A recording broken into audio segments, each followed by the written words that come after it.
Il n'avait rien, elle l'a porté à bout de bras. Mais quand il a goûté au succès, il l'a piétiné. Ce qu'il ignorait, c'est qu'une femme brisée peut devenir implacable. Elle ne s'est pas vengée avec des cris, mais avec le silence, la stratégie et la vérité. Tu crois connaître l'amour et la trahison. Attends de découvrir comment elle l'a détruit, sans lever la voix. Les rayons du soleil filtraient entre les grands baobabs bordant l'université. Dans l'allée principale, les étudiants allaient et venaient, chargés de livres et de rêves. Astou ajusta son foulard blanc tout en lisant un passage de son manuel de finance. Elle ne vit pas tout de suite Sadio, penché sur son ordinateur, assis à l'ombre d'un arbre. Mais lui, la remarqua immédiatement. « Mademoiselle, vous lisez tout en marchant ? Vous voulez provoquer un accident ?» lança-t-il, mi-moqueur, mi-admiratif. Astou s'arrêta, haussa un sourcil amusé. « Et vous, monsieur, vous draguez en plein campus comme si c'était un clip de rap ?» répondit-elle du tac au tac. Ils éclatèrent de rire. C'est ce jour-là que tout commença. Les jours passèrent. Astou et Sadio devinrent inséparables. Lui, étudiant en communication, elle, en finance. Ils passaient des heures à discuter de projets, de rêves, de justice sociale, et surtout, d'un avenir qu'ils voulaient construire ensemble. Leur complicité devint amour. Un amour sincère, jeune, insouciant. Contre l'avis des parents d'Astou, ils se marièrent à la fin de leur licence. Astou venait d'une famille aisée et influente. Son père, homme d'affaires réputé, ne comprenait pas son choix. « Et tu es folle, Astou. Un garçon sans stabilité, sans avenir clair. Tu penses que l'amour paie les factures ?» s'énerva-t-il. Mais elle tint tête. Pour Sadio, elle était prête à tout abandonner. Au début, la vie à deux avait la saveur de la liberté. Ils logeaient dans un petit studio à Médina. Sadio, fraîchement diplômé, trouva un poste d'assistant dans une agence. Astou, toujours à l'université, jonglait entre ses cours et les tâches du quotidien. Ils n'avaient pas grand-chose, mais ils avaient l'essentiel, eux deux. Puis les années passèrent. Et un jour, tout s'effondra. Sadio perdit son emploi à cause d'un plan de restructuration. Les indemnités versées suffirent à peine à payer 2 mois de loyer. « Je vais retrouver du travail, Astou. »« T'en fais pas, dit-il en tentant de cacher son inquiétude. « Je ne doute pas de toi, répondit-elle doucement. Mais en attendant, il faut qu'on tienne. Je vais trouver un petit boulot. » Elle écrivit à sa famille. En vain. Son père refusa de l'aider tant qu'elle resterait avec Sadio. Sa mère, plus douce, l'appela en cachette. « Mon cœur, ton père est en colère, mais, je t'enverrai quelque chose. »« Non, maman. »« Merci. Mais je veux me débrouiller. » Elle se fit embaucher comme serveuse dans un restaurant du centre-ville. Le soir, elle revenait épuisée, parfois avec des bleus sur les bras, les pieds gonflés. Mais elle souriait. « Tiens, j'ai ramené un peu de tiboudion du resto. »« Pas besoin de cuisiner ce soir, » dit-elle un soir en embrassant Sadio. Il la regardait, admiratif, mais aussi honteux.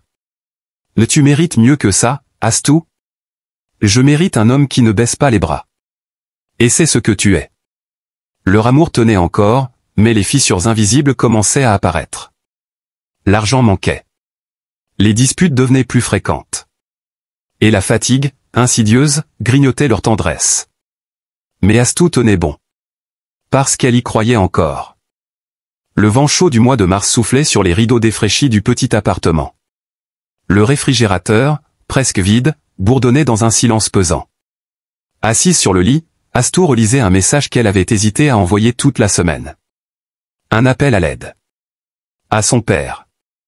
Sadio dormait encore. Il avait passé la nuit à travailler sur une candidature, espérant décrocher un entretien dans une boîte de com à Dakar. Elle posa doucement le téléphone sur la table de chevet, inspira un grand coup, et appuya sur envoyer. 3 heures plus tard, le téléphone sonna. Astou, fit la voix grave de son père. « Bonjour papa. C'est donc comme ça que tu reviens vers moi ? Quand tu es au fond du trou ? Papa, je t'en supplie. On a besoin d'aide. Juste un prêt. Ce que tu veux dire, c'est, papa, renie ta dignité, donne ton argent à ce garçon paresseux que j'ai préféré à toi. Ce garçon s'appelle Sadio. Et il travaille dur. Alors qu'il se débrouille. Tu veux de l'aide? Très bien. Mais une condition, quitte-le. Viens à la maison. Je t'effacerai toutes tes dettes. Je te rétablirai ton avenir. Et on n'en parlera plus. Un silence long. Amer. Non, répondit-elle simplement. Elle raccrocha. Ses mains tremblaient, mais son regard était ferme. Dans la cuisine, elle attrapa une bassine et un chiffon. Il fallait aller nettoyer chez la vieille tante qu'il avait prise comme aide ménagère 2 fois par semaine. Quand Sadio se réveilla, il la vit attacher son pagne. « Tu vas encore chez Madame Fatou ?»« Oui. Elle m'a demandé de laver les carreaux aujourd'hui. »« Astou, ton dos est en miettes. Tu n'es pas obligé de faire ça. » Elle le fixa, un peu lasse, mais tendre. « Si je ne le fais pas, qui le fera? Toi. Tu es en train de chercher du travail, je veux que tu restes concentré. Moi je peux encore tenir. » Sadio baissa la tête. Il se sentait inutile. « Et, ton père? Il t'a dit quoi? » Elle se contenta de sourire. « Rien d'important. Juste que je devais choisir. »« Et tu m'as choisi, murmura-t-il, la voix tremblante. »« Je t'ai choisi, Sadio. Mais surtout, je nous ai choisis. Ne me fais pas regretter. » Les jours suivants furent durs. Astou enchaîna les ménages, les services en restauration, quelques livraisons sur commande. Elle tombait de fatigue, mais refusait de montrer la moindre faiblesse. Parfois, elle restait des heures assise dans la salle de bain, à pleurer en silence. Elle ne voulait pas que Sadio voie ses larmes. Pas parce qu'elle en avait honte, mais parce qu'elle voulait être son roc. Son pilier. Un soir, alors qu'il dînait d'un simple bol de soupe, il prit sa main. « Je ne sais pas comment te remercier. »« Tu n'as pas à me remercier. Tu as juste à réussir. Et un jour, tu me rendras fier. » Sadio ne dit rien. Mais à cet instant, il jura intérieurement de bâtir un empire. Pour elle. Pour qu'elle ne doive plus jamais se salir les mains pour survivre. Ce qu'Astou ignorait, c'est que cette promesse serait tenue, mais qu'elle lui coûterait bien plus qu'elle ne l'aurait imaginé. L'odeur du café noir flottait dans l'air du petit appartement tandis qu'Astou terminait un devis sur son vieux ordinateur. À côté d'elle, un carnet de commandes improvisé, rempli de gribouillis et de listes de contacts. « Tu ne dors jamais ou quoi ?» grogna Sadio, sortant de la chambre, les yeux encore embués de sommeil. « Je dors quand je peux. On a 3 clients potentiels à relancer aujourd'hui. Et si je ne les appelle pas avant midi, on perd la commande. Tu te souviens de celui qui voulait une plaquette pour son salon de coiffure ?» Sadio sourit faiblement. « Tu veux dire celui qui ne sait même pas écrire coiffure sans faute ? Justement. Il a besoin de nous. » Depuis quelques mois, une lueur s'était rallumée. Astou avait eu une idée, créer une petite agence de communication digitale à domicile. Pas besoin de bureau luxueux, juste de la rigueur, un peu de matériel et beaucoup de sueur. Sadio maîtrisait les outils graphiques, les logiciels, le marketing. Astou gérait les appels, les relances, la comptabilité. À eux deux, ils formaient un duo redoutable, complémentaire. « Bon, je vais voir Cheikh cet après-midi », dit-il en enfilant sa chemise. Il m'a parlé d'un projet de campagne pour son ONG. Ça peut être gros. Je te fais confiance. Mais sois clair sur les tarifs, hein? On n'est plus en mode frère d'abord, argent après. Oui, chef, dit-il en riant, mimant un salut militaire. Les semaines devinrent des mois. Les petites commandes s'accumulèrent. Flyers, logos, vidéos courtes, community management. Chaque mission, même la plus modeste, était faite avec sérieux. Le bouche à oreille fit le reste. Puis un jour, tout changea. Une entreprise de transport les contacta pour une refonte complète de leur identité visuelle. C'était le gros coup. Sadio passa 3 nuits blanches à peaufiner la proposition. Astou négocia, structura le contrat, fit relire les clauses par un jeune juriste bénévole. Ils remportèrent le marché. Dès lors, tout s'enchaîna. Leur micro-agence devint une start-up. Ils louèrent un local, embauchèrent 2 stagiaires, puis 3 salariés. Leur nom circulait sur les lèvres des chefs d'entreprise dakarois. Les banques leur ouvrirent les bras. Les invitations aux conférences, aux dîners, aux panels prestigieux commencèrent à pleuvoir. Dans leur nouvel appartement lumineux du quartier Mermoz, Sadio faisait tourner son fauteuil de bureau, les yeux fixés sur les chiffres du mois. « On vient de dépasser les 25 millions ce trimestre, murmura-t-il. Astou le rejoignit, posant une tasse de bissap sur la table. « Je te l'avais dit, non? Tu finirais par briller. » Il la regarda longuement. « Tu m'as porté à bout de bras, Astou. Sans toi, je serais encore sur ce banc à chercher du Wi-Fi gratuit. » Elle sourit, mais quelque chose dans ses yeux était déjà ailleurs. Un instinct. Un murmure intérieur. Elle posa sa main sur la sienne. « Brille, Sadio. Mais n'oublie pas d'où vient ta lumière. » Il acquiesça. Mais le succès avait une saveur étrange. Enivrante. Et dans l'ombre, déjà, une silhouette se dessinait. Quelqu'un qui allait faire trembler leurs fondations. Les premiers signes, Astou les perçut dans les silences. Au début, c'était subtil. Un regard absent quand elle parlait. Une réponse mécanique à ses questions. Des sourires polis, presque gênés. Puis, ce furent des remarques. Petites. Sarcastiques. Blessantes. « Tu vas encore porter ce boubou pour la conférence? Ce n'est pas un marché local, Astou, c'est une scène internationale, ironisa Sadio en réajustant sa cravate devant le miroir. Elle se figea un instant, le cœur pincé. C'est du tissu fait main, offert par ma mère. Je trouvais que ça avait du sens pour parler d'entrepreneuriat africain. Oui, bon, mais là, on parle de branding sérieux. Il faut faire moderne, tu comprends? Elle hocha la tête, sans répondre. Il n'était plus le même. Son regard autrefois doux était devenu froid. Clinique. Comme s'il passait chaque instant de leur vie au filtre du haut-paraître. Et dans ce filtre, elle ne semblait plus convenir. Leur rythme de vie avait changé. Les déjeuners rapides étaient devenus des dîners mondains. Sadio brillait. Partout. Sur les plateaux télé, dans les conférences, au bras de ministres ou d'hommes d'affaires. Son nom apparaissait dans les magazines économiques, salué comme le génie du digital africain. Mais dans cette ascension fulgurante, il s'éloignait. Astou, évite de poser trop de questions en réunion. Ça casse mon flow, dit-il un soir après une séance avec des investisseurs. Et ton flow? Répéta-t-elle, interloquée. On est associés, Sadio.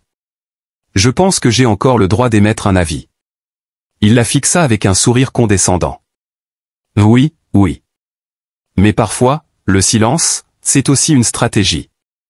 Elle le regarda longuement. Qui était cet homme? Où était passé celui qui lui écrivait des textes au feutre sur des bouts de papier froissé? Celui qui la regardait avec admiration même quand elle portait des sandales dépareillées. Un matin, elle entra dans le bureau de Sadio sans frapper. Il était penché sur son ordinateur, les traits tirés. On doit discuter de l'offre de partenariat avec Baobab Invest.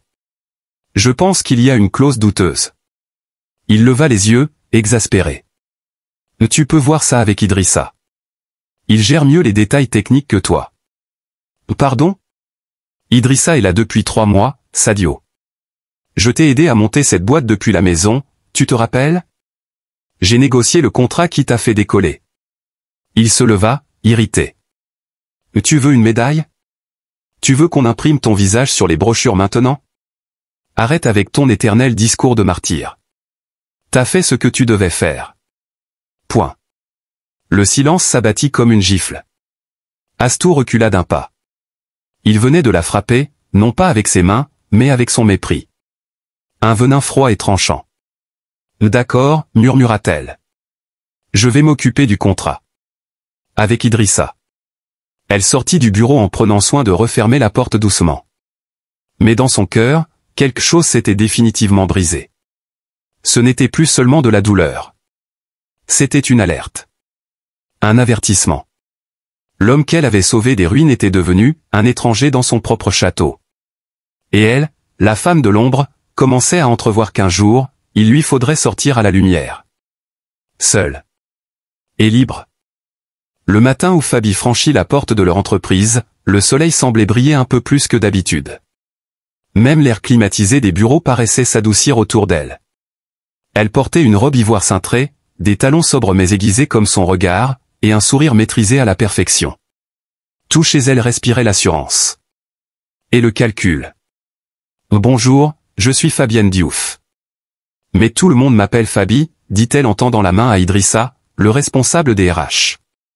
Bienvenue chez nous, Fabi. Le boss a hâte de te rencontrer. Il a vu ton portfolio, et, waouh, franchement, tu vas faire un carton. Je n'en doute pas, répondit-elle d'un ton suave. Fabi fut engagée comme responsable des projets événementiels. Sadio l'avait repérée lors d'une conférence, impressionné par sa prestance et son discours percutant sur le leadership au féminin. Dès sa première semaine, elle fit sensation. Organisée, charismatique, persuasive. Elle s'adressait aux clients avec le juste équilibre entre respect et pouvoir de séduction. Elle savait capter l'attention, vendre une idée, valoriser un homme. Et surtout, valoriser celui qui dirigeait l'entreprise. Sadio. Franchement, tu as l'œil, boss. Cette fille, c'est une pépite, dit Idrissa un soir en salle de réunion. Mais elle a du potentiel, admit Sadio, les bras croisés. Et puis, elle est efficace. Elle comprend vite. Mais ce qu'il taisait, c'était ce qu'il ressentait déjà en silence, une attirance nouvelle, inattendue, dangereuse. Une excitation qu'il n'avait plus connue depuis des années. Les échanges de mets devinrent plus familiers. Puis plus personnels. Réunion très productive, boss, mais vous devriez songer à porter plus souvent ce blazer bleu. Ça vous donne un air redoutable. Ah bon? Alors je prends note, Fabi. Conseil pris au sérieux. Un jour, après une grosse présentation, Fabi entra dans le bureau de Sadio. Tout s'est déroulé comme prévu. Mais je vous ai vu inquiet avant la réunion. J'espère que ce n'était pas à cause de moi. Non. Jamais à cause de toi, répondit-il en la fixant un peu trop longuement.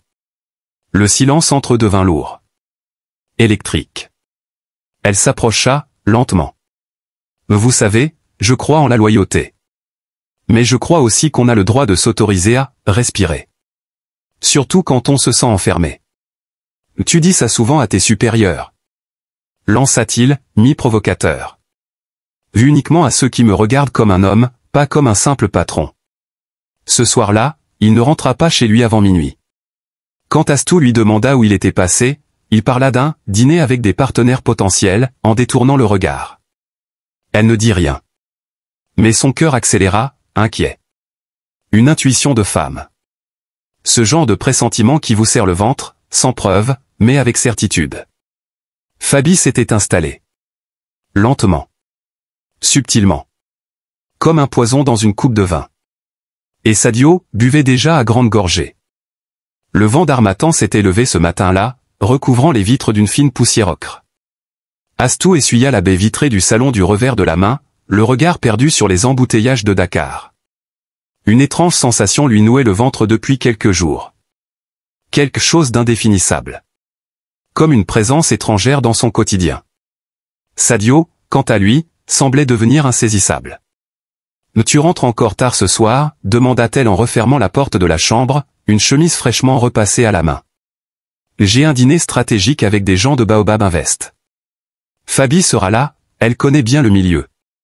Elle me facilite les négos, répondit-il sans la regarder, en nouant sa cravate d'un geste mécanique. Fabi est partout ces derniers temps, non? Lança-t-elle en souriant, faussement détendue. Sadio se figea un instant. Un imperceptible battement de paupières. Puis il reprit.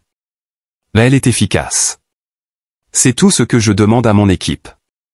Tu devrais le savoir mieux que quiconque, non?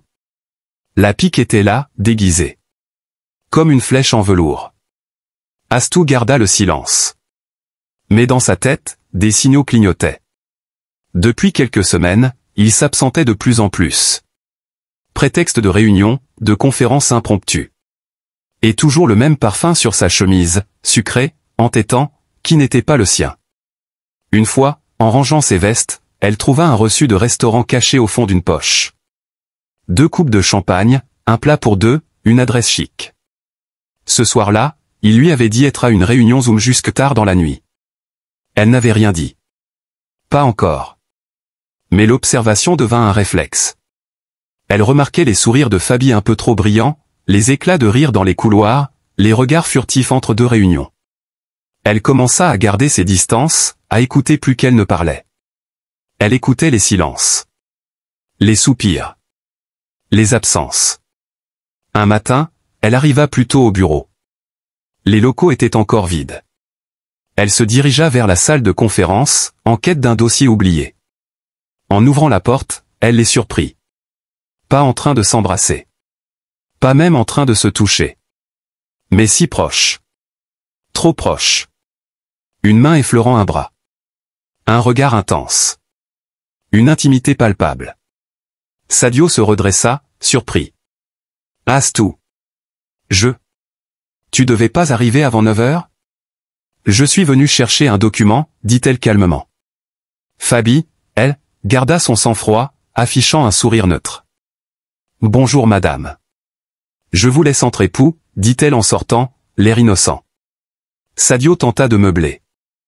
Ce n'était rien. Elle me montrait juste une idée pour la soirée de lancement. Je n'ai rien demandé, Sadio.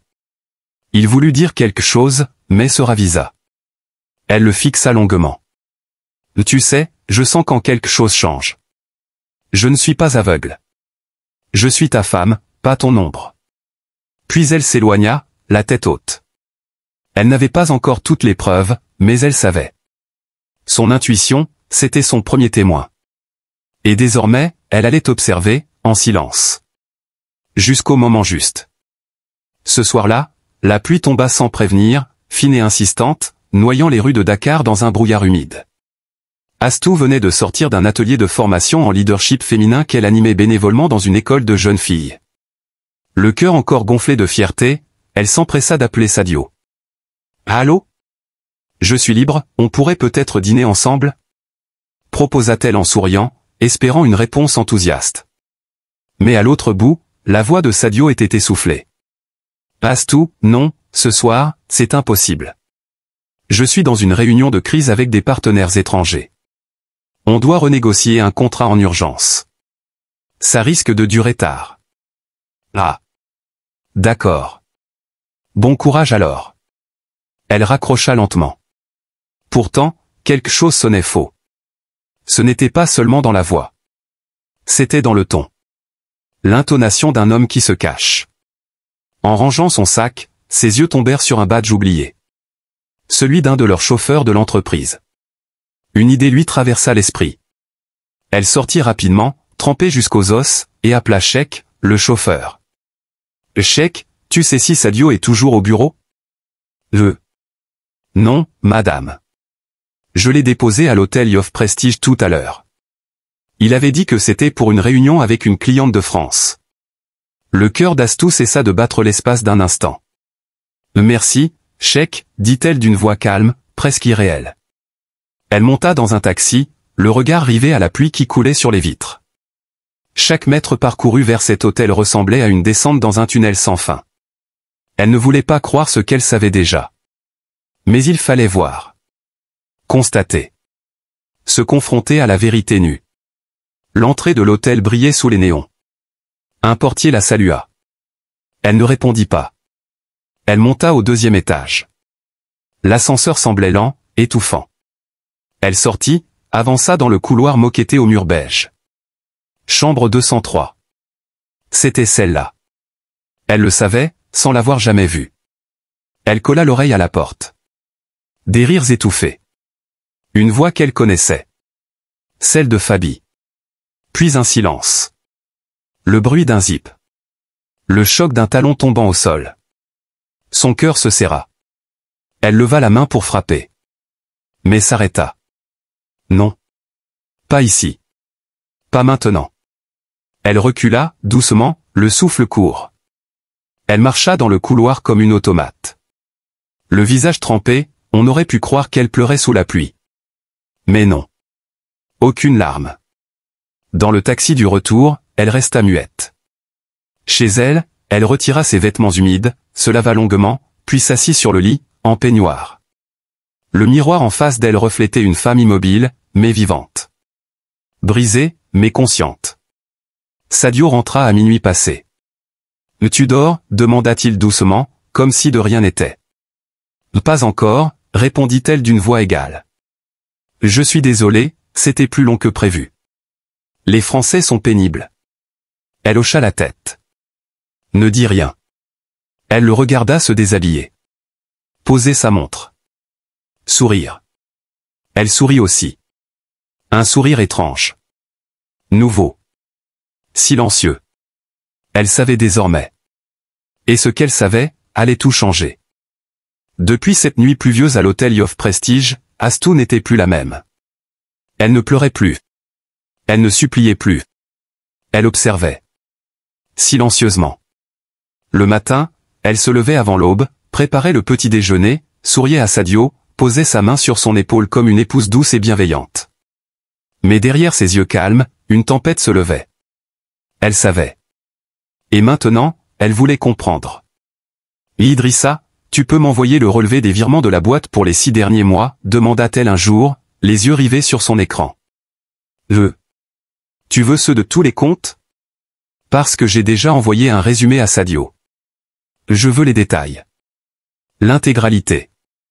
Et je veux aussi les ordres de paiement signés. Bien. Bien sûr, madame. Elle plongea dans les chiffres comme un enquêteur dans un puzzle.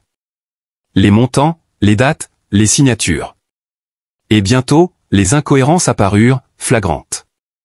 Des versements réguliers à une société fictive au nom presque anodin, Fab Consult. Un prestataire? Elle vérifia les statuts, société créée 6 mois plus tôt, au nom de Fabienne Diouf. Elle ferma les yeux. Inspire. Expire. Fabi ne se contentait pas de séduire son mari. Elle siphonnait leur entreprise. Elle croisa Sadio dans le couloir l'après-midi même. « Tu rentres tôt ce soir ?» demanda-t-il, ajustant sa montre. « Oui. Et toi ?»« J'ai une réunion. Tu sais, Fabi travaille sur le dossier Digital Inclusion avec la Banque mondiale.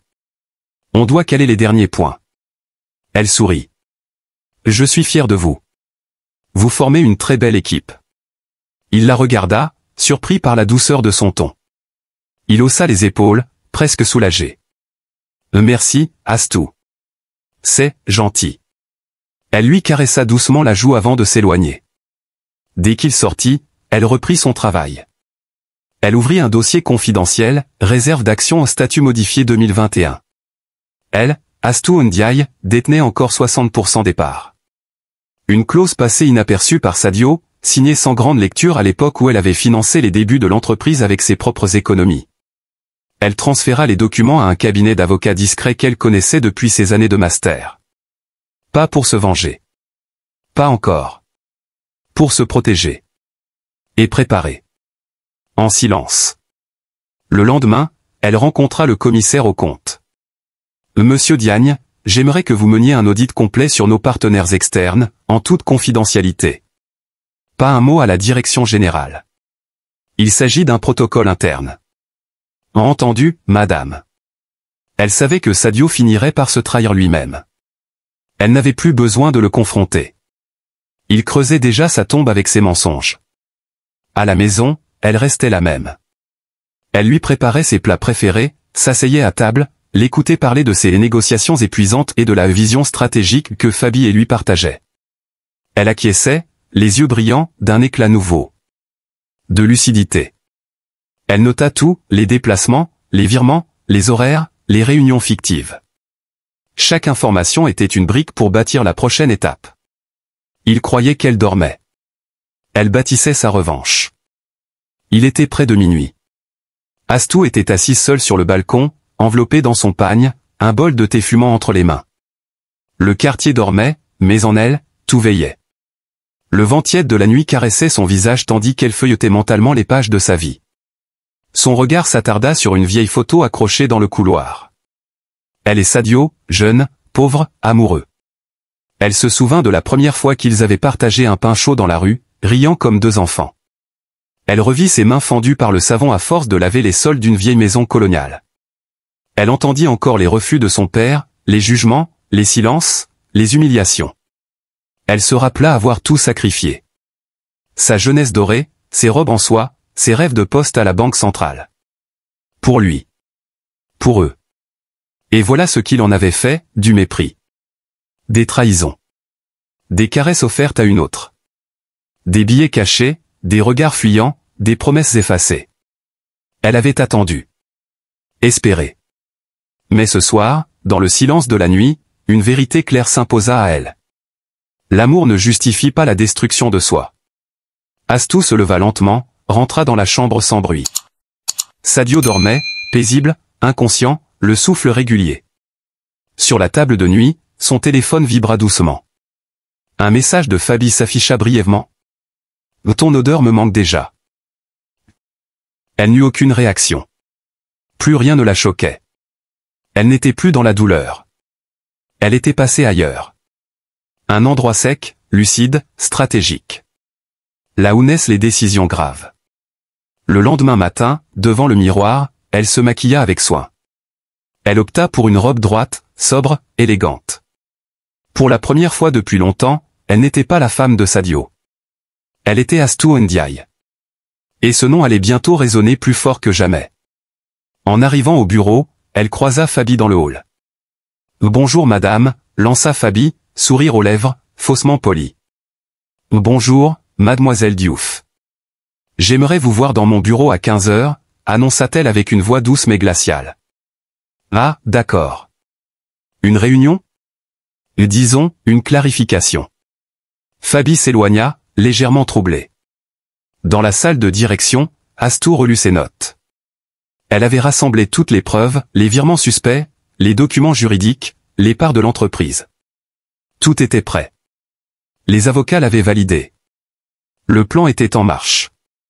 Et surtout, elle s'était réveillée. Le soir même, elle rentra plus tôt. Prépara un plat de salade au poulet, comme au début. Sadio entra, surpris. « Un dîner maison ? Ça faisait longtemps, lança-t-il en souriant. Je me suis dit qu'il fallait célébrer les choix de la vie. Il leva les yeux vers elle, interloqué. Quel choix ? Elle lui tendit son assiette avec un sourire paisible. Tu comprendras très bientôt, Sadio. Elle mangea en silence. Il ne savait pas que ce repas serait le dernier d'une époque. Elle avait aimé. Elle avait pardonné. Mais ce soir, elle s'était réveillée. Et ce qui venait, n'était pas un cri. C'était un soulèvement silencieux. Les jours qui suivirent, Astou devint un mystère. Elle riait aux réunions. Elle félicitait Sadio pour ses interventions. Elle envoyait des fleurs aux partenaires et glissait des mots doux dans le sac de son mari. Une épouse modèle. Une associée dévouée. Une image, parfaite. Mais tout n'était que surface. Une surface polie comme le marbre, lisse et brillante, qui dissimulait les fissures souterraines prêtes à craquer. Sadio, lui, ne voyait rien. Il croyait avoir gagné. « Tu vois, on traverse toujours les tempêtes, toi et moi, dit-il un soir, en déboutonnant sa chemise dans la salle de bain. « Oui, sauf quand on devient la tempête soi-même, murmura-t-elle sans qu'il ne l'entende. Elle le regarda entrer dans la chambre, l'air détendu, le téléphone en main, comme à son habitude. Et elle, assise dans le lit, replia lentement les documents confidentiels qu'elle analysait pendant qu'il dormait. Compte bancaire. Relevé de dépenses. Nomination de Fabi sur des projets sans validation du conseil.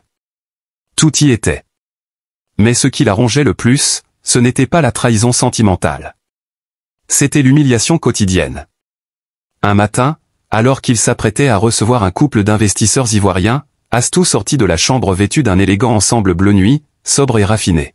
« Tu comptes t'habiller comme ça ?» lança Sadio en fronçant les sourcils. « Il y a un problème ? C'est la tenue que je portais lors de la signature avec East Media, tu te souviens ? Tu avais dit que j'étais magnifique. » À l'époque, oui. Aujourd'hui, ça fait un peu digne, tu vois ? Il faut de la fraîcheur. De la modernité. Pourquoi tu ne laisses pas Fabi gérer ce genre de rendez-vous ? Elle a plus de feeling avec ce type de client. Le mot « feeling » résonna comme une gifle. Mais Astou resta droite. Imperturbable. « C'est noté », dit-elle simplement. Elle monta dans la voiture sans un mot. Dans sa poitrine, un feu couvait. Pas un feu de colère. Un feu de certitude. Elle se savait invisible à ses yeux. Il l'avait mise dans une vitrine éteinte, pendant qu'il décorait ses fantasmes avec les lumières de la nouveauté.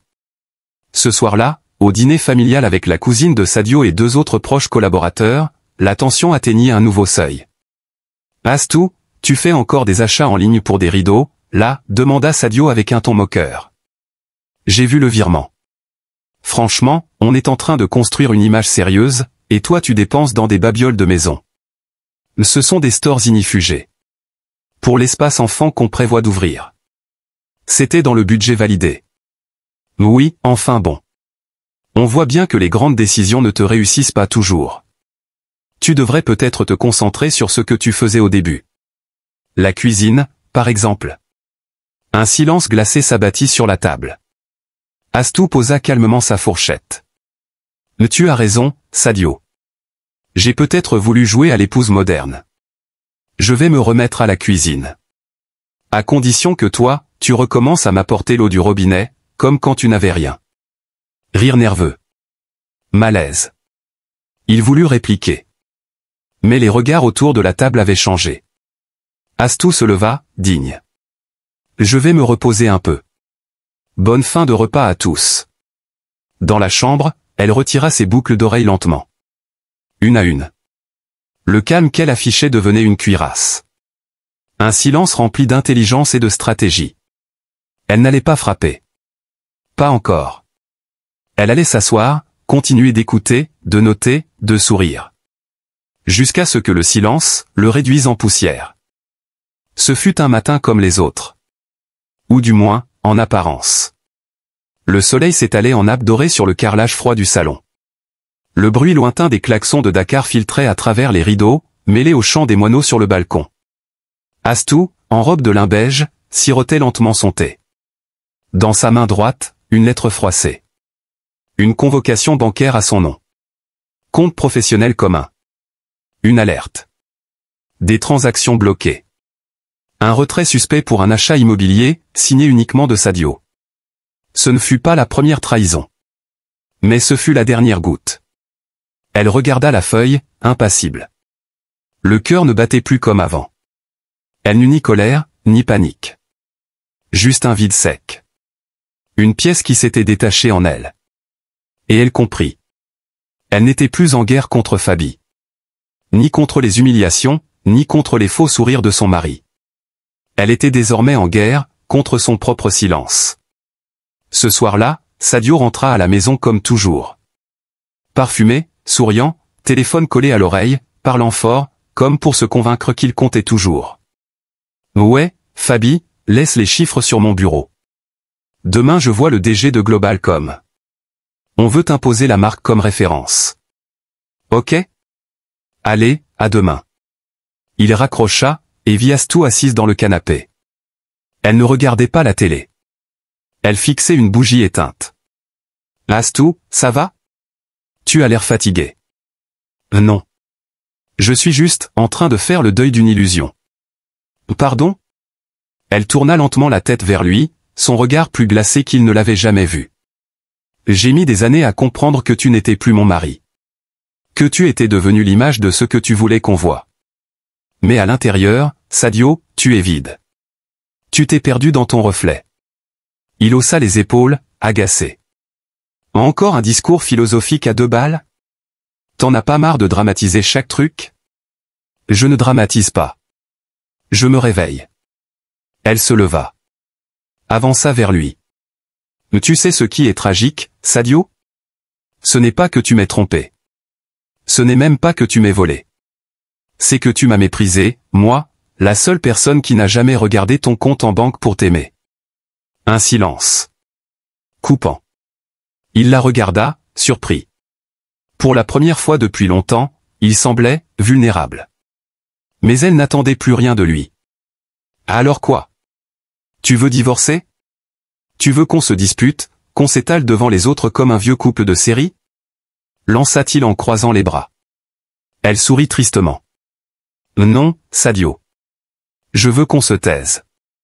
Et que tu continues de croire que tu contrôles tout, pendant que je t'enlève ce que tu crois posséder. » Il recula légèrement, déstabilisé.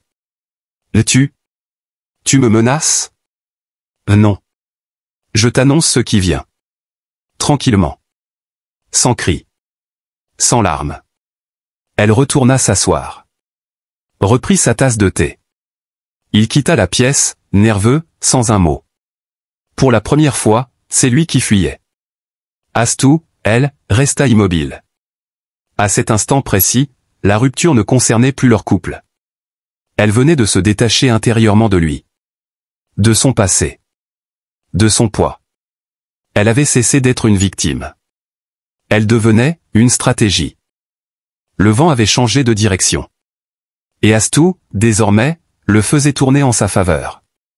Elle n'était plus l'épouse humiliée. Elle n'était plus la cofondatrice ignorée. Elle était l'actionnaire majoritaire. Et il était temps que cela se sache. Dans le bureau feutré de Maître Diallo, son notaire, les dossiers s'empilaient. Astou signait chaque document avec calme, ses gestes précis, ses décisions mûrement pesées. Tout est conforme, Madame Ndiaye. Vous détenez toujours 60% des parts de l'entreprise. Vous êtes en droit de convoquer un conseil extraordinaire des associés. Et de demander un audit. Légalement, tout est de votre côté. Très bien. Je veux que l'audit reste secret. Rien ne doit filtrer avant l'annonce. Et je veux un cabinet externe, indépendant. Sadio ne doit pas pouvoir étouffer quoi que ce soit. Le notaire hocha la tête, impressionné par la fermeté nouvelle dans la voix de cette femme autrefois discrète. Le conseil d'administration fut convoqué sous prétexte d'un bilan d'étape. Personne ne se doutait de rien. Pas même Sadio. Il entra dans la salle en costume cintré, lunettes de marque et sourire charmeur. Bon, mesdames et messieurs, on va vous montrer que notre boîte est plus que jamais prête à franchir un nouveau cap, lança-t-il avec assurance. Mais dès les premières minutes, il sentit l'atmosphère changer. Astou prit la parole. Droite, confiante, détachée. Avant tout, je voudrais vous présenter un rapport d'audit effectué ces dernières semaines par le cabinet indépendant KNB Consulting. Il concerne les flux financiers, les recrutements, et les décisions de direction, dont certaines n'ont jamais été soumises à validation. Sadio fronça les sourcils. Un audit? Sans mon accord? Qui t'a autorisé à? Moi, répondit-elle sèchement. Je suis la principale actionnaire, Sadio. Tu as signé les statuts toi-même, souviens-toi. Quand tu n'avais que tes idées et mes économies. Les membres du conseil se tournèrent vers lui, surpris. Elle fit défiler les preuves, virements à des sociétés fictives, primes excessives à Fabi, montage frauduleux, détournement subtil. Sadio blêmit. Il tentait de se justifier. C'était pour des projets stratégiques, des besoins urgents, on ne pouvait pas perdre de temps à voter chaque petite décision. Chaque petite décision a coûté à l'entreprise plus de 47 millions de francs CFA en 6 mois, corrigea Astou, regard pointé vers le tableau. Et pendant ce temps, tu m'accusais d'acheter des rideaux. Un silence brutal s'abattit. Tu as confondu ton rôle de dirigeant avec celui de roi. Mais ici, il n'y a pas de couronne. Il y a des statuts. Des lois. Des responsabilités. Sadio regardait autour de lui, cherchant un appui. Personne ne le soutint. Qu'est-ce que tu veux, Astou? Elle se leva, refermant lentement son dossier. Ta destitution immédiate. Le gel de tous tes accès au compte. Et la suppression de ton pouvoir de signature. L'entreprise continuera, mais sans toi. Il voulut crier, mais aucun son ne sortit. Tu n'as pas idée de ce que tu es en train de faire? Elle s'approcha, très près. Et murmura, assez bas pour que lui seul entende. Si. Je sais exactement ce que je fais. Je te rends ta liberté, mais je reprends la mienne. Avec intérêt. Elle se tourna vers le conseil. Nous allons voter. Les mains se levèrent, une à une. Sadio fut déchu. Fabi, licencié pour complicité. Et le rideau tomba. Mais ce n'était pas une chute. C'était une exécution propre. Un coup de maître. Dans la rue, en sortant du bâtiment, Astou inspira profondément. Pour la première fois depuis des années, elle respirait vraiment. Le lendemain matin, Sadio se réveilla dans un silence anormal. Pas de café fumant sur la table. Pas de pas doux dans le couloir. Pas de message d'Astou sur l'oreiller. Le lit était vide. Il se leva, encore groggy de la veille. Dans la cuisine, sur la table, un dossier l'attendait. Cacheté. Avec son nom en lettres d'imprimerie, Monsieur Sadio bat au document de révocation et gèle des accès. Il ouvrit d'un geste brusque. Une cascade de mots juridiques lui sauta au visage. Destitué. Privé de signature. Banni des locaux. Non, non, ce n'est pas possible, bredouilla-t-il, le souffle court. Il se précipita sur son téléphone. Aucun appel ne passait. Aucun collègue ne répondait. Il enfila sa veste à la hâte, descendit en trombe les escaliers, et là un taxi, direction les bureaux. Mais à l'entrée du siège, le vigile, embarrassé, le stoppa. « Excusez-moi, monsieur Sadio, je suis désolé, mais vous n'avez plus le droit d'accès au bâtiment. »« Tu plaisantes ? C'est moi qui ai fondé cette entreprise. »« Les consignes sont claires, monsieur. » Ordre de la direction. Il vit à travers les vitres la nouvelle équipe administrative en pleine réunion. Et, debout à la tête de la salle, Astou. Élégante, calme. Comme une reine qui n'avait jamais perdu sa couronne, mais qui avait simplement attendu le bon moment pour la remettre. Sadio resta figé. Les passants le reconnaissaient. Certains murmuraient. D'autres évitaient son regard. C'est lui, le mari d'Astou, t'as vu ? On dit qu'il a volé dans sa propre boîte. La rumeur s'était répandue plus vite qu'une traînée de poudre. Il tenta d'appeler Fabi. Messagerie. 1 heure plus tard, il débarqua chez elle. Elle ouvrit en peignoir, l'air agacé. Sadio ? T'es venu faire quoi ici ? J'ai été viré, humilié. Il faut qu'on parle, Fabi. T'étais au courant pour l'audit ? Elle le fixa, lasse. Tu crois que j'ai le temps pour ton mélodrame ? T'es plus rien, Sadio. Tu crois que je vais griller mes contrats pour un homme qui ne peut même plus payer ses factures ? Tu ne peux pas me tourner le dos comme ça. J'ai tout perdu. Non. Elle t'a tout pris. Et elle avait raison. Elle referma la porte sur lui sans un mot de plus. Sadio resta planté sur le palier. Il n'avait plus de maison. Plus d'entreprise. Plus d'amis. Même sa famille, contactée dans la panique, lui avait fermé la porte. « Tu n'as pas honte ?» lui lança son frère au téléphone. « Astou s'est ruiné pour toi. Et toi, tu l'as souillé. Qu'est-ce que tu veux qu'on te dise ? Assume. » Il erra dans les rues de Dakar comme un fantôme. Dans ses poches, quelques billets froissés. Dans son regard, un mélange de panique, de regret et d'amertume. Il se souvenait. De la femme qui lui avait tendu la main quand il n'avait rien. De celle qui avait lavé des sols pour l'aider à se tenir debout. Et il comprenait désormais que le pire n'était pas de perdre une entreprise. Le pire, c'était de perdre une femme comme Astou. Et de se rendre compte qu'on l'avait soi-même détruite avant qu'elle ne nous détruise à son tour. Sadio avait emporté un seul sac lorsqu'il s'était présenté chez Fabi, 2 jours après son éviction. Un sac et sa honte. Tu peux rester quelques jours. Le temps de te retourner, avait-elle dit, en haussant les épaules, l'air lasse. Elle l'avait fait entrer. Mais elle ne l'avait jamais accueilli. Installé sur un matelas à même le sol dans un coin du salon, Sadio passait ses journées à envoyer des mails, à relancer des contacts, à chercher un moyen de rebondir. Mais personne ne répondait. Tous ceux qui l'avaient encensé hier l'évitaient aujourd'hui. « Tu ne comptes pas rester ici éternellement, j'espère », lança Fabi un soir, en rentrant d'un dîner visiblement très arrosé. « Je fais de mon mieux. Je cherche des solutions. » « Des solutions ? Tu passes tes journées en pyjama à errer comme une âme en peine. T'étais peut-être un lion, mais là, t'es juste un chat mouillé. » Il détourna les yeux. Elle ne se gênait plus. Elle recevait des amis à toute heure. Des hommes jeunes, bien habillés, rieurs. Et elle ne se cachait pas. Au contraire. Elle riait plus fort, allumait la musique, et traversait l'appartement en déshabillé, le regard brillant de provocation. « Oh, Sadio. On a besoin de verres supplémentaires. Tu peux nous les ramener ?» lança-t-elle un soir devant ses invités. Il hésita. Elle le regarda droit dans les yeux. « Tu vis ici gratuitement, non ? Alors rends-toi utile. » Le silence dans la pièce était lourd. Il prit les verres. Dans la cuisine, les mains tremblantes, il sentit les larmes monter. Mais elles ne coulèrent pas. Même elles avaient honte de tomber. Fabi, désormais, ne lui parlait plus qu'en ordre ou en soupirs agacés. Elle se moquait de lui ouvertement, le traitait de parasite, d'homme fini. Et chaque mot, chaque regard, chaque soupir, le détruisait un peu plus. Une nuit, il se leva discrètement. Il pensait partir. Fuir. Mais où aller?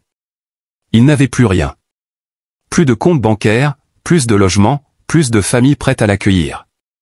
Tout ce qu'il avait jadis construit avait reposé sur les fondations qu'Astou avait posées. Et il les avait piétinées. Il s'assit dans la salle de bain, dos contre le mur froid, genoux repliés contre sa poitrine. C'est là que Fabi le trouva, à l'aube. Sérieusement? Tu fais une crise existentielle dans ma salle de bain? Je devrais te filmer pour TikTok. Il releva les yeux, rouge de honte. Je veux juste retrouver ma place. Ta place? Elle est là, Sadio. Au sol. Avec les autres qui ont cru qu'ils étaient des dieux parce qu'ils avaient des likes et des contrats. Elle sortit, claquant la porte. Il resta là, seul, au milieu des carrelages glacés. C'était ça, la fin. Pas une explosion. Pas un scandale. Juste une lente, longue agonie. La gloire s'était effondrée. Et tout ce qui lui restait, c'était le souvenir de la seule main qu'il avait aimée quand il n'était rien. Astou. Le matin s'était levé sans chaleur. Fabi avait disparu depuis la veille. Aucune note. Aucun mot. Rien. Juste ses affaires qu'elle avait soigneusement emportées, laissant à Sadio un appartement vide et un loyer impayé. La gardienne l'interpella dans les escaliers, les bras croisés, le regard tranchant. « Monsieur Sadio, la propriétaire est passée. Vous avez une semaine pour libérer les lieux. Sinon, ce sera la police. » Il ne protesta pas. Il n'en avait plus la force. Il descendit les marches lentement, son sac unique en bandoulière, comme un naufragé transportant les débris de son ancienne vie. Dehors, les klaxons résonnaient, les vendeurs criaient, la vie poursuivait sa danse. Mais lui marchait à contre-temps, invisible. Chaque pas résonnait comme une sentence. Il tenta de passer voir son ancien ami, Mamadou, avec qui il avait lancé sa première campagne publicitaire. On lui répondit à l'interphone. Le boss n'est pas là. Et, il a dit de ne plus insister. Il ne veut pas être mêlé à tes affaires. Sadio descendit sans un mot. Il alla voir sa sœur aînée, Ndé, qui l'avait toujours soutenu. Elle l'écouta, en silence, puis lui lança d'un ton sec. Tu te rappelles quand Astou venait ici, discrète, fatiguée, mais polie?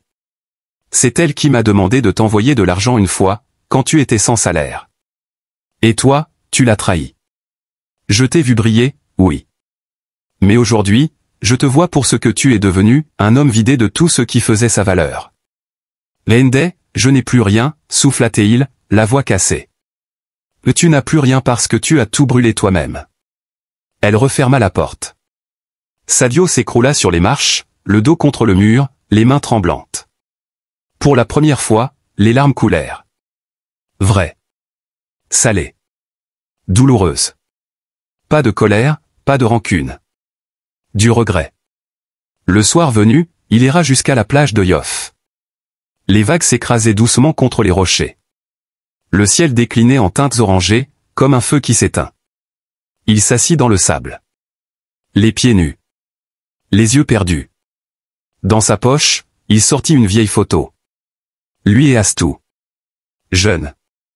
Insouciant. L'époque où il n'avait que des rêves et un amour sans mesure. Il se souvint d'elle portant un plateau de bissap, le visage couvert de sueur, souriant malgré tout. De ses mains pleines de savon après une journée de ménage. De ses silences, pleins de foi en lui. De ses saïras, répétés comme des prières. Et lui, qu'avait-il fait de tout ça? Il avait jeté l'amour au sol, pour des promesses parfumées. Il avait méprisé la main qui l'avait sauvé, piétiné le cœur qui avait battu pour deux.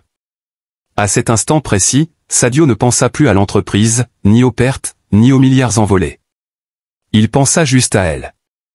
Et il comprit enfin que l'effondrement le plus violent n'était pas économique. C'était d'avoir tout eu, et d'avoir tout gâché. De n'avoir plus personne à appeler. Et de mériter ce silence. Les nuits de Sadio n'étaient plus des nuits. Elles étaient des traversées. Allongé sur un vieux matelas d'une chambre louée à la va-vite, dans une pension exiguë du quartier de Liberté 6, il ne dormait plus. Il revivait. Encore et encore. Chaque moment. Chaque geste. Chaque silence qu'il n'avait pas su comprendre. Le ventilateur au plafond tournait lentement, grinçant à chaque rotation, comme un métronome désenchanté. Il serrait contre lui un carnet à spirale, jauni, couvert de mots d'une autre époque. Des mots écrits par Astou. Des lettres qu'elle lui laissait parfois dans sa serviette, à l'époque où il se levait à l'aube pour faire grandir leur petite entreprise. Je crois en toi, même quand toi, tu doutes de toi-même. Merci de te battre avec moi, pour nous. Si un jour on réussit, souviens-toi qu'on a d'abord appris à se battre le ventre vide. Il relut ces phrases encore et encore, les larmes aux yeux. Il se souvenait de ses mains calleuses. De son rire fatigué mais sincère. De son boubou délavé, toujours propre, repassé avec soin. Du parfum qu'elle mettait avant chaque réunion importante, ce parfum simple mais noble, celui de l'effort digne. Il se souvenait du soir où elle avait refusé de quitter la maison malgré la coupure d'électricité, des dettes et les cartons vides. « Astou, pourquoi tu restes ?» lui avait-il demandé, abattu. « Parce que c'est ici que tu es. Et que là où tu es, c'est chez moi. » Et lui, qu'avait-il offert en retour? Le luxe. La gloire. Le mépris. Il revit la scène à l'hôtel, le regard d'Astou figé dans l'embrasure de la porte. Ce jour-là, il pensait encore pouvoir manipuler la réalité, camoufler l'évidence. Mais ce regard, ce calme, ce silence, il ne les avait jamais oubliés. C'était le regard d'une femme qui venait d'éteindre son amour, sans crier, sans frapper. Et cela, il le comprenait enfin, était la fin véritable. Il se leva, au milieu de la nuit, et marcha dans les rues vides. Le vent frais lui rappela leur première balade sur la corniche, main dans la main, parlant de projets, de bébés, de maisons avec un jardin. Il l'entendait encore rire, jouer avec sa chemise, lui dire « Moi je veux juste que tu restes simple, Sadio. Ne laisse jamais la réussite te voler ton cœur. » Il s'arrêta net. Ce n'était pas la vie qu'il avait détruit. C'était lui. Il avait laissé le miroir lui mentir. Il avait échangé l'or pur de l'amour contre le cuivre brillant de l'illusion. Et dans ce souvenir, douloureux mais pur, il trouva enfin la vérité. Il n'avait jamais été aussi grand que lorsqu'il était humble à ses côtés. Il leva les yeux au ciel. Et pour la première fois depuis longtemps, il pria. Pas pour redevenir riche. Pas pour revenir en arrière. Mais pour qu'Astou soit heureuse. Même sans lui.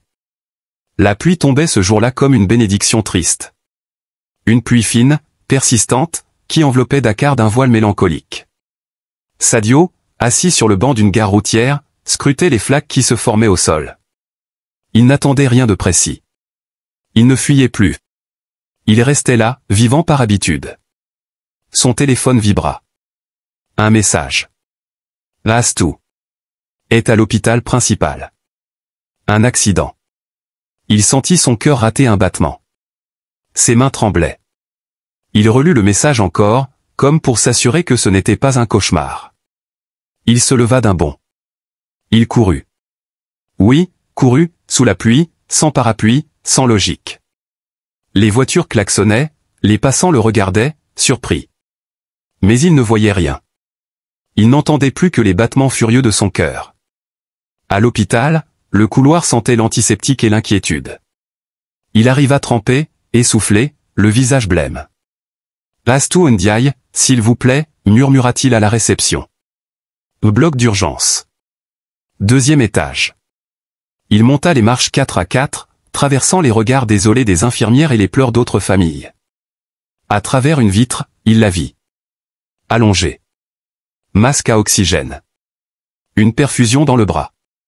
Elle dormait, ou flottait entre deux mondes. Il ne savait pas. À ses côtés, la mère d'Astou priait à voix basse. En le voyant, elle se leva brusquement. « Tu viens faire quoi ici ?» cria-t-elle, les larmes aux yeux. Il tomba à genoux devant elle, le souffle court. « Je l'ai su. Je n'ai rien su faire de bon, maman. Mais je devais venir. Je ne pouvais pas rester loin. » La vieille femme le regarda longuement. Elle vit dans ses yeux ce que personne n'avait vu depuis des mois, un homme effondré. Un homme nu, sans masque. Elle se détourna, puis murmura, plus doucement. Elle a failli mourir, pour éviter un chauffard. Elle est enceinte. Tu savais? Le monde de Sadio vacilla. Elle est enceinte? Oui. De 3 mois. Elle ne te l'a pas dit. Peut-être qu'elle voulait te protéger. Ou se protéger, elle. Il s'approcha lentement de la vitre, posa sa main contre la paroi froide. Une vie, en elle. Un battement, malgré lui. Et c'est là qu'il comprit, malgré tout ce qu'il avait brisé, malgré les silences, les trahisons, la douleur, elle portait la continuité de leur histoire. Quelques heures plus tard, dans un couloir désert, il s'assit seul. Un médecin sortit enfin de la chambre. Mais elle est hors de danger. L'enfant aussi. Elle va bientôt se réveiller.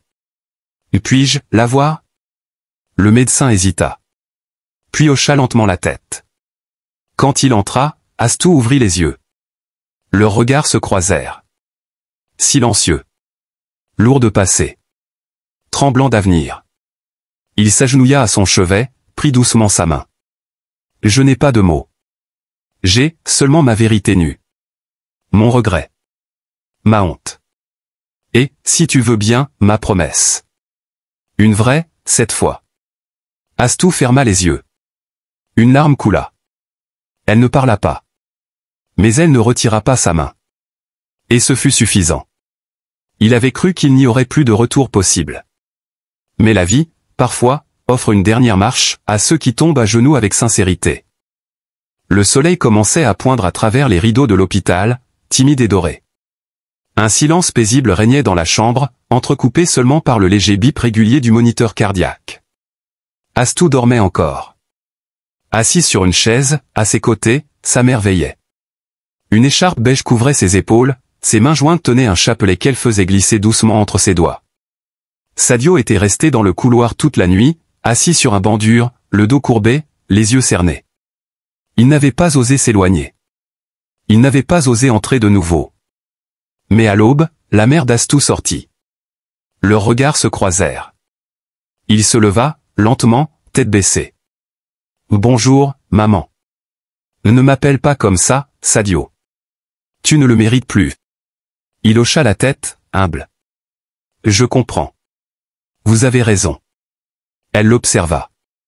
Longuement. Il avait maigri. Il avait vieilli. Et surtout, il n'avait plus cette arrogance dans le regard. Elle n'y lisait plus que de la fatigue, de la honte et du remords. « Tu sais, je ne t'ai jamais aimé, dit-elle sans détour. Mais je t'ai respecté. Parce que ma fille t'aimait. » Elle fit une pause, puis reprit, la voix serrée.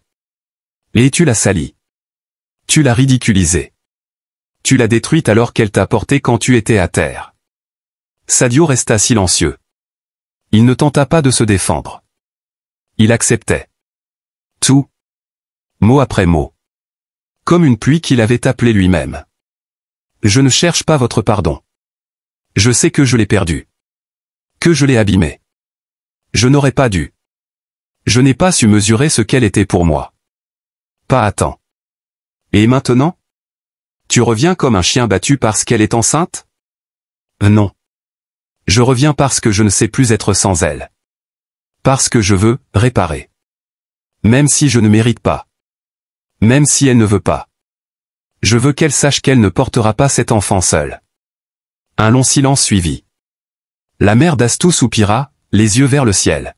« Tu es venu, tu as pleuré. Tu as prié. Très bien.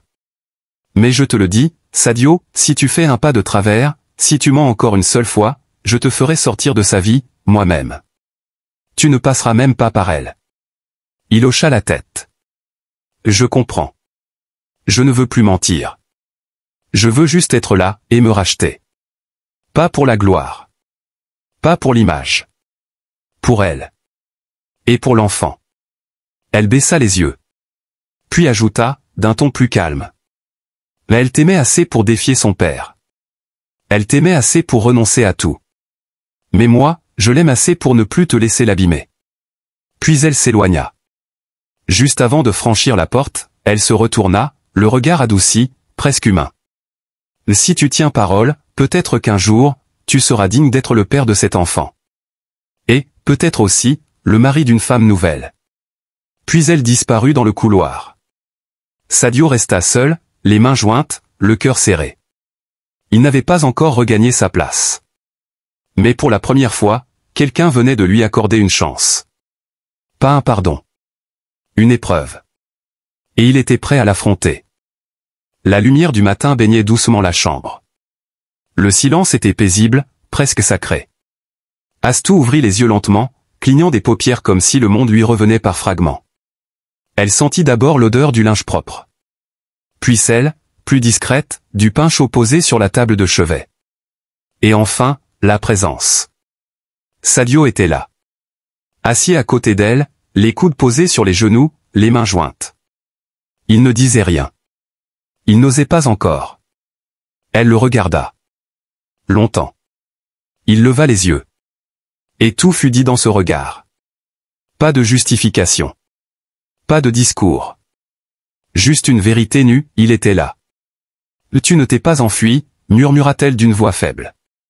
Il secoua la tête, les larmes aux cils. Non. Cette fois, je reste. Même si ce n'est pas à côté de toi, je reste. Elle détourna les yeux vers la fenêtre, observant les branches d'un arbre danser sous le vent. Elle posa une main sur son ventre. Il comprit. Je le sais, dit-il. La maman me l'a dit. C'est notre enfant, et je ferai tout pour qu'il ne soit jamais témoin de la version de moi que tu as connue. Astou ferma les yeux. Une larme coula, silencieuse. J'ai porté ton nom, Sadio. J'ai porté ton rêve. Ton avenir. Ton orgueil. Et j'ai été fier de le faire. Même quand ça me brûlait. Même quand ça me brisait. Il s'approcha lentement. Prit sa main. Elle ne la retira pas. Tu n'auras plus jamais à porter seul quoi que ce soit. Même ton silence, je le partagerai. Même ta colère, je l'accueillerai. Je ne peux pas revenir en arrière, mais je peux marcher derrière toi, pas à pas, jusqu'à ce que tu sois prête à me laisser revenir à tes côtés. Elle resta immobile. Puis, doucement, serra sa main en retour. À ce moment-là, le père d'Astou entra dans la chambre. Il tenait à la main un dossier épais, qu'il posa sur la table. Ce sont des parts. J'ai racheté une partie des actions de l'entreprise. Je veux que ma fille et mon futur petit-enfant soient à l'abri de tout. Le reste, vous deux, vous verrez. Il se tourna vers Sadio. Tu n'auras pas de deuxième chance avec moi. Mais tu en as une avec elle. Ne la gâche pas. Sadio s'inclina, profondément. Le père se pencha vers sa fille, l'embrassa sur le front, et sortit. Astou et Sadio restèrent seuls. Elle l'observa longuement, puis murmura. Ce ne sera plus comme avant. Je ne serai plus comme avant. Je ne veux plus de l'avant. Je veux ce que tu deviendras, même si je dois mériter chaque pas pour t'accompagner. Elle soupira. Un soupir lourd. Mais pas amer. Un soupir de transition. Puis elle prononça, dans un souffle. On verra. Ce on verra n'était pas une promesse. C'était une fissure dans le mur. Et pour Sadio, c'était déjà un miracle. Quelques mois plus tard, la ville de Dakar s'éveillait à un matin clair, lavé des lourdeurs de la saison des pluies. Dans une salle de réunion aux lignes épurées, des collaborateurs prenaient place autour d'une grande table en bois clair. Au centre, deux noms figuraient sur l'ordre du jour, Astou Ndiaye, présidente directrice générale. Et à ses côtés, Sadio Ndiaye, conseiller stratégique et responsable des projets à impact social. Il n'était plus question d'ego. Ni de vengeance. Il y avait désormais du respect. De la reconstruction. Une lente et profonde renaissance. Astou entra dans la salle en tailleur beige, le visage serein. Son ventre arrondi témoignait d'une vie en route. D'une page tournée, pour de bon. Sadio la suivait, discret. Présent. À la bonne distance. Après la réunion, ils marchèrent côte à côte dans le couloir. Tu t'en sors bien dans ce nouveau rôle, dit-elle doucement, un coin de sourire dans la voix. C'est parce que j'ai le bon modèle devant moi. Elle leva les yeux au ciel, amusée. Tu restes un beau parleur. Oui. Mais cette fois, mes mots viennent d'un cœur qui a appris. Un cœur qui est tombé, et qui a survécu à sa propre ruine. Ils s'arrêtèrent devant la baie vitrée qui donnait sur la ville. « Je ne te pardonne pas tout, dit-elle calmement. Mais je te vois maintenant pour ce que tu es, un homme qui a failli, et qui a choisi de ne plus fuir. » Il hocha la tête. « Tu m'as sauvé, Astou. Et ensuite, tu m'as détruit. Et c'est dans cette destruction, que j'ai retrouvé mon humanité. » Elle sourit, plus franchement. C'était ça ou la prison. Ils éclatèrent de rire. Un vrai rire. Enfin. Ce soir-là, dans leur nouveau foyer, plus modeste, mais lumineux de paix, Astou s'allongea dans le canapé, les pieds surélevés. Sadio lui servit une infusion, posa un coussin derrière sa nuque. Il apprenait. Il réapprenait. Chaque jour. « Tu veux que je lise quelque chose au bébé ?» proposa-t-il. « Oui. Lis-lui quelque chose d'humble.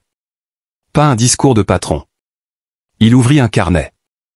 Un ancien. Et lut à voix basse. « On ne mesure pas un homme à ses réussites, mais à la façon dont il traite ceux qui l'ont aimé dans ses heures sombres. » Elle ferma les yeux. La paix. Enfin. La morale de l'histoire est, ne trahis jamais celui ou celle qui t'a aimé quand tu n'étais rien. Car ce cœur-là, s'il se ferme, peut devenir le feu qui te consume. Et parfois, il faut tout perdre pour comprendre la vraie richesse. L'amour loyal. Le respect silencieux. Et la dignité d'un pardon mérité. Si cette histoire vous a touché, n'oubliez pas de liker, de laisser un commentaire et de partager autour de vous. Votre soutien nous aide énormément à continuer.